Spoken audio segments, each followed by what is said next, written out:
On everybody, Cody Does It, back at it again with another video. This video in no way is sponsored by Milwaukee or Snap-on, but if they want to, you can sponsor me.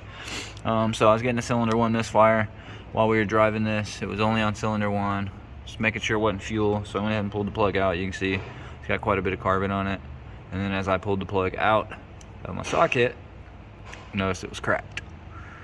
So we're gonna put plugs and wires in this, get it to run right, and do some brakes and some other small maintenance on this.